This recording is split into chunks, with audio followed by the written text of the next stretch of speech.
Hey lovelies, how are you? I hope you're doing well. So today I'm not really sure what this video is going to be about. I do have an idea because I'm here at this very cool place you don't see much now. It's a place not far away from me. I used to live in this village where we are here now, and it's a Roman temple site. And at the end of this video I'm going to show you around a bit with music, as you are used, the kind of video you are used to get from me. But I think I want to scratch on a different topic before I do that. So let's go in.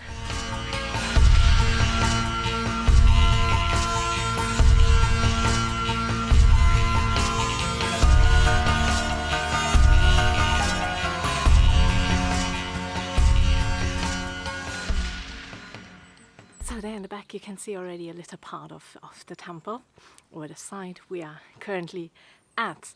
This is a village in Germany. It's called Tavern, so tavern. And like I mentioned, I used to live here before. Why I am not living here anymore. One of the reasons why I visit today is because it's still February. Last week we were still covered in ice and snow. And today we have 18 degrees, it's sunny, and you just have to get out, right? But another reason is that lately I've did a little bit more research on something different. Now this is the topic I want to scratch a little bit on today. So I did read this book just a few weeks ago. I can't remember the name of the book. I will put a link below. And one of the exercises then was to get to know your local deities. I mean, this is not new to me. I said it in my Faery course. In my Faery course, for example, you know, your local spirits, and the same goes for the local deities, right? But I have to admit that when it comes to deities, the gods and goddesses, as probably many of us, you go to the more well-known names because it is easier to understand them, because there's more information and it's easier to do your research. And so I did a little bit of research for a local deity, especially to this place here as well, but mostly in Trier. Trier is the Trier is the oldest city in Germany, and it's the closest city to where I live. I also have a few impressions of Trier, if that is something that interests you, of course, from Fairies for City Dwellers. There I went to Trier to make a video. I will put a link below. And what I found is the goddess, I have notes, the goddess Ritona, also called Pritona. And this is very specific to this area, or to Trier, and there is a temple site in Trier, an ancient Roman temple site in Trier as well, or Roman/Celtic, so it's in that time in between. And but there's nothing to see anymore, you know, it's probably just a sign here was a temple at some point. And Nova is very well behaved there in the back. I don't trust her now. However, sorry, I get distracted so easily, you know that. Now, what was I saying?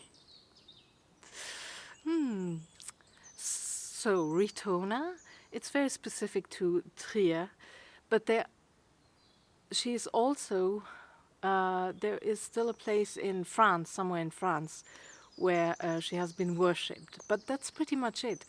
And therefore you don't get a lot of information. However, what I found is, I'm sorry, I'm gonna read, I didn't study for this video, so I'm gonna read it to you. Goddess of the crossing. Her name means goddess of the ford, suggesting that she was a protector of travelers. I like that. I like that idea. Both forms, pretona and retona, come from tritu, meaning ford or bridge.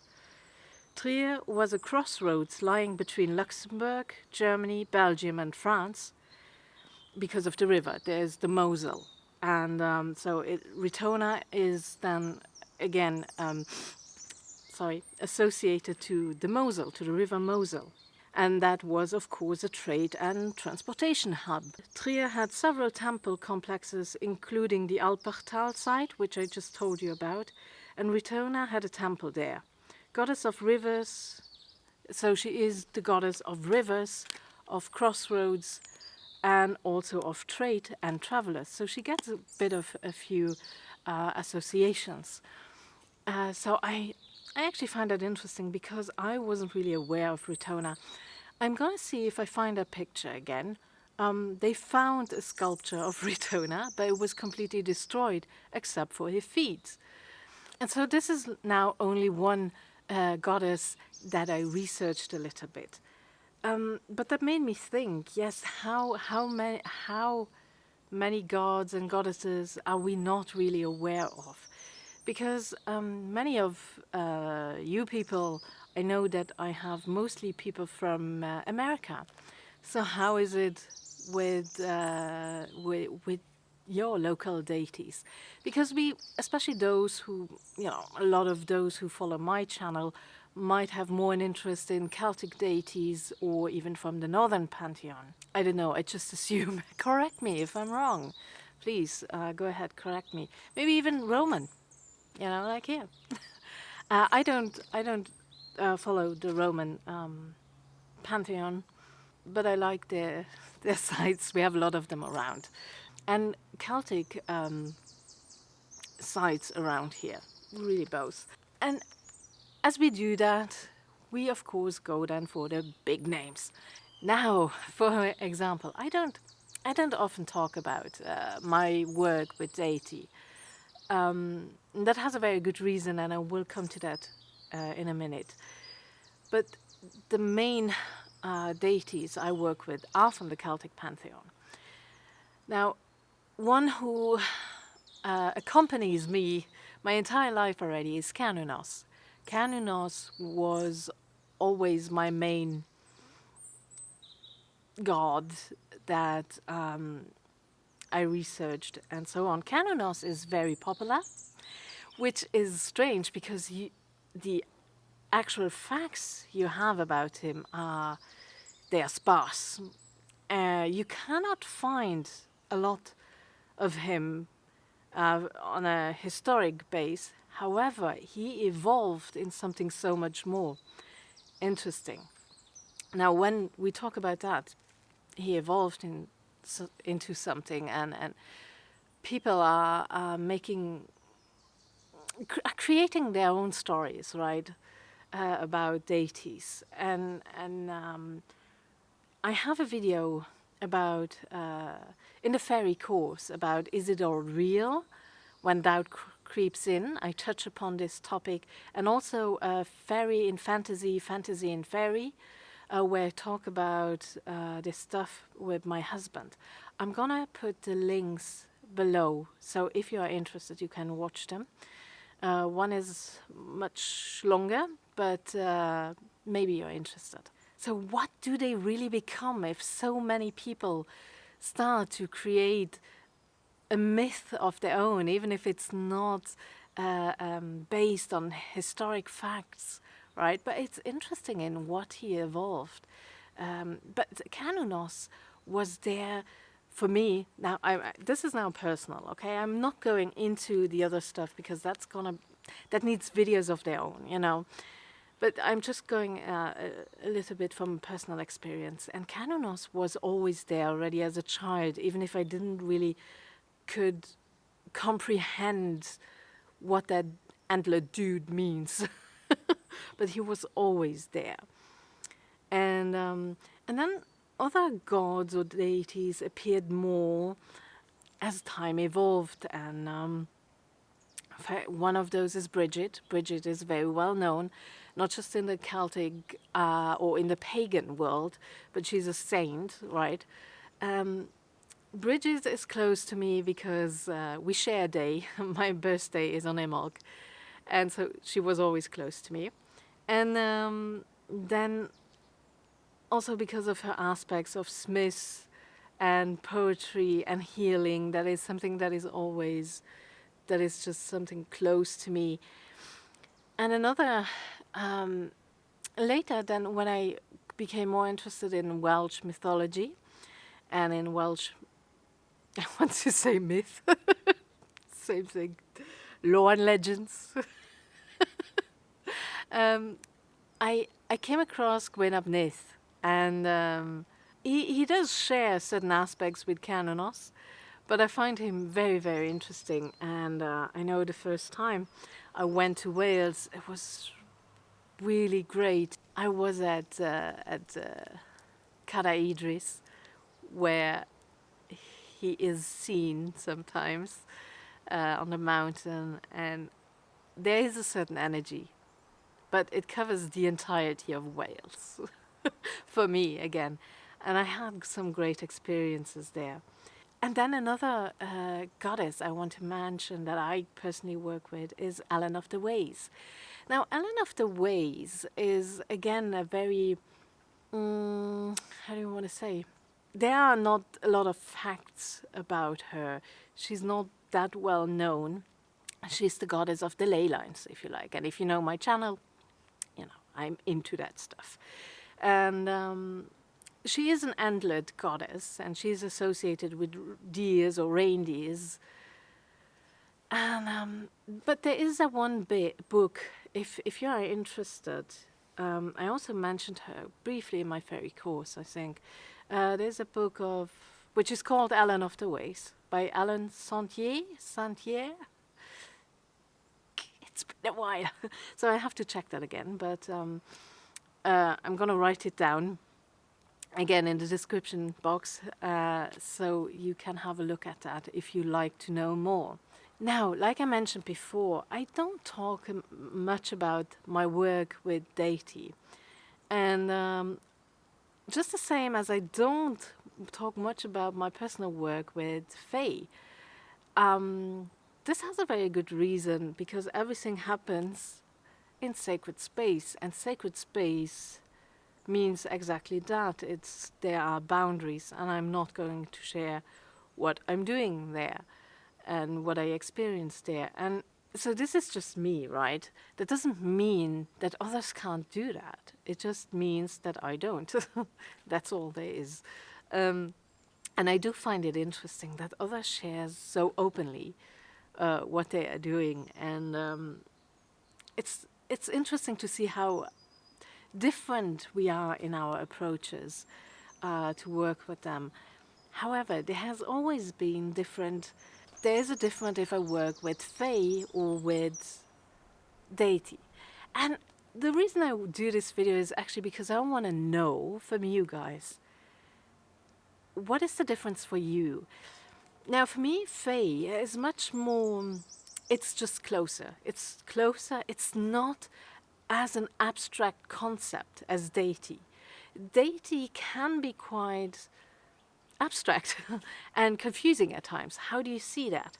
How do you see deities? So many, and I'm sure here as well, so many I know don't even go to personified deity, but to, you know, kind of the universe. You know, the universe has my back. I can't, for me, that would be too big. Like, I would have no idea anymore what am I looking at now. It's too big. The Fae, or the good neighbors, the fair folk, they are just so much closer because we share much more of a plane, even if we don't really, but at least it's closer. It's the closest exit, right? It is closer, definitely. It is closer to our realm, to our world. And sometimes they are here, you know. And so it is a different experience. If I would put it a bit in tarot terms, I would say working with Fae is the minor arcana, and working with deity is more of the major arcana, right? However, that doesn't always is the case. For example, I'm gonna tell you something a little bit more personal now, just for funsies. When I was in 2016, I think. I was in Cornwall, and I went to that stone circle in Boscawen. I took some time there, and I meditated, and I wanted to come into contact with the spirit of the place, which personally some would say they're nature spirit. I still count that into the Fae realm. It really doesn't matter how you define it, in my opinion. And I had that contact, and it was such a profound experience and so overwhelming. There was that motherly energy of pure acceptance, the unconditional, and such a unspoiled love at this place, and it was given to me. It was such a yeah, it was just overwhelming. At some point, I just sat there crying, and it was such a great experience. And that was very, very, very, very big, which I would usually associate more with an experience with deity. I don't want to put a hierarchy now that they are higher, but I think the more abstract concept sometimes give me greater, bigger experiences. Faye sneaks in much more into my everyday life, with little gestures, but just as awesome. So if I say greater experiences, for example, it just means bigger, like more words. I don't know. just different. And I had that same experience, so I don't know what that was. A week later or so, I was then in Glastonbury, and we went to Wells Cathedral. Now, that cathedral lies on Michael's Line, and I was very curious to go there. So if you're ever in Glastonbury, you can definitely check out that cathedral as well. If you like going to churches, some don't. I do, always do. Even if a lot of people in my family think I will go up in flames if I enter a church, but I do visit quite a lot of churches, especially when I'm in holidays. And there was, just as I had that motherly energy pouring down on me at the stone circle, I had that fatherly energy in that church. Now, this is not very difficult from a psychological point of view, because you're in that church, right? And I was standing just the hallway in the thing that leads to the altar. I was standing there, and everything was so grand and big. And then that male, I know many of you don't like still the female and male energy thing, but it is, for me, it's how it works. And there was a male fatherly, again, an unconditional acceptance. It was such a profound energy again. I don't know, had it something to do with the ley lines? Had it to do with the vast space of the church? That I could never really explain. With the Boscawen stone circle, I had more something I could grasp that. There was that spirit of the place. And I could work with that. However, like in Wells, in Wells Cathedral, I still, to this day, I cannot really tell you what it was, but it was an amazing feeling. And the unconditional acceptance, I just realized I work with that a lot. Sorry if I go there now, but I work a lot with that in my book as well. It did have more of an impact than I thought. If I still write about it now, I mean, it's been a while now. It's been 5 years. And I carried that for so long. However, when it comes to Fae, like I said already, it's much more about the everyday life. It's much more small little things. And it carries on into your everyday life. And that is why it's so important for me. Because we don't have those big moments. Well, For example, I also don't sit down every day and meditate and wait for that great epiphany of, I just don't. I should, but I don't. I should meditate every day, but I don't. Fae is, like I said, just so much closer, and it sneaks in every second of my life. It can. It's not there every second of my life, but it can at any moment. So I did share a little bit of the personal thing. However, why I wanted to do this video is, how do you work with deity? For example, when I work with deity, for example, with Bridget is very limited. Even though I share a day with her, the only thing I really do is visiting holy wells, sacred springs, and so on, and light candles in her name. And there's not much more that I do. When it comes to Cananos and Gwynab Nith, I have a much closer relationship. I do offerings and I pray. I know pray, people don't often use it, but I wouldn't really know what other word to say. It's some form of communication, so I just say pray. So I pray to them. They are in my thoughts often. And like I said, offerings and communication through tarot or oracle as well. And then little dedications like prayer beads and stuff like that, or drawings in their names that I paint or draw something for them, stuff like that. And when it comes to Ellen of the Ways, it's similar, but also I carry her with when I'm out finding my way, hunting ley lines. She's part of that, right? And Faye is constantly there. I celebrate the Earth festivals. They always get offerings, and I feel they're constantly around me. Then by being careful with nature, picking up trash, stuff like that, you are reminded of the Fae.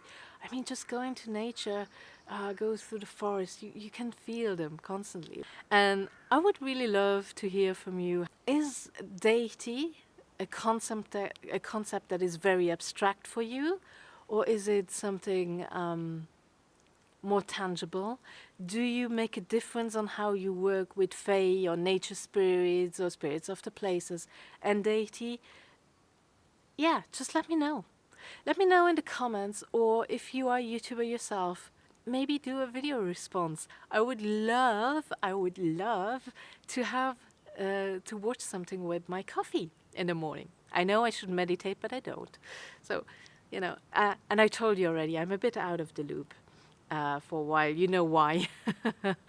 And on that note, I want to mention one thing about my book before I forget. Please don't get annoyed at me for doing that. But some of you ask, and finally, the audiobook is available at Amazon. I will put the link below, so if you want to listen to me, because some ask and really wanted to listen to the audiobook. It's out there now for a while. And so I will put a link below. And with that, I'm going to leave you. I still show you a bit around here, but I hope you have a wonderful day. Thank you so much for watching. I really appreciate it. I'm looking forward to those answers. Much love and many blessings, and please enjoy the surroundings here.